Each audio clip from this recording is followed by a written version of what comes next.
সুপ্রিয় দর্শক, সিলেট ভিউ সম্প্রচারে আপনাদের সবাইকে আমন্ত্রণ জানাচ্ছি। আমি নিবেন্দু তালুকদার। পূর্ণভূমি সিলেট থেকে প্রতি বছরই বিপুল সংখ্যক হজযাত্রী হজ পালন করার জন্য সৌদির উদ্দেশ্যে রওনা দিয়ে থাকেন। আর হজ পালন করতে সৌদি যেতে তারা আস্থা রাখেন বিভিন্ন ট্রাভেল এজেন্সির উপর। আর এই ট্রাভেল এজেন্সি তাদের অর্থাৎ পবিত্র হজ পালনকারীদের টাকা আত্মসাৎ করেছে। সিলেটের অনেক হজযাত্রীর টাকা আত্মসাৎকারী এই ট্রাভেলসের নাম সাজিদ ট্যুরস অ্যান্ড ট্রাভেলস। এর মালিক তাহিদুল আলম ভূঁইয়াকে গ্রেপ্তার করেছে র্যাপিড অ্যাকশন ব্যাটালিয়ন র্যাব। রোববার দিবাগত রাতে রাজধানীর শেরেবাংলার নগর এলাকায় যৌথ অভিযান পরিচালনা করে তাকে গ্রেপ্তার করে র্যাব 2 ও র্যাব 9।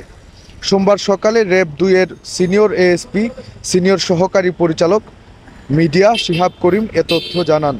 তিনি আরও জানান, 2023 সালে হজ পালনে সৌদি আরবে পাঠানোর নামে রাজধানীর কুড়িল এলাকার সাজিদ ট্যুর অ্যান্ড ট্রাভেল এজেন্সির মালিক ওহিদুল আলম ভূঁইয়া, তার ছেলে সাজিদুল ইসলাম ও শ্যালক মোহাম্মদ শফিকুল ইসলাম 44 জন হজ যাত্রীর কাছ থেকে বিভিন্ন অঙ্কের টাকা নেয়, কিন্তু তাদের হজে না পাঠিয়ে প্রায় 3 কোটি টাকা প্রতারণামূলকভাবে আত্মসাৎ করে আত্মগোপনে চলে যান তারা।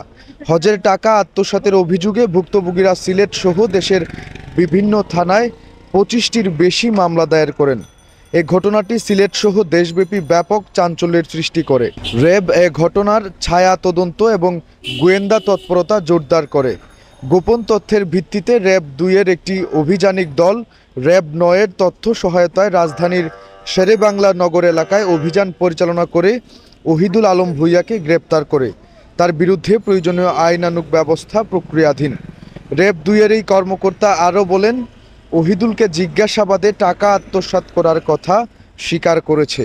এছাড়াও মামলা দায়ের করার পর গ্রেপ্তার এড়ানোর জন্য দেশের বিভিন্ন স্থানে আত্মগোপনে ছিলেন এই ওহিদুল।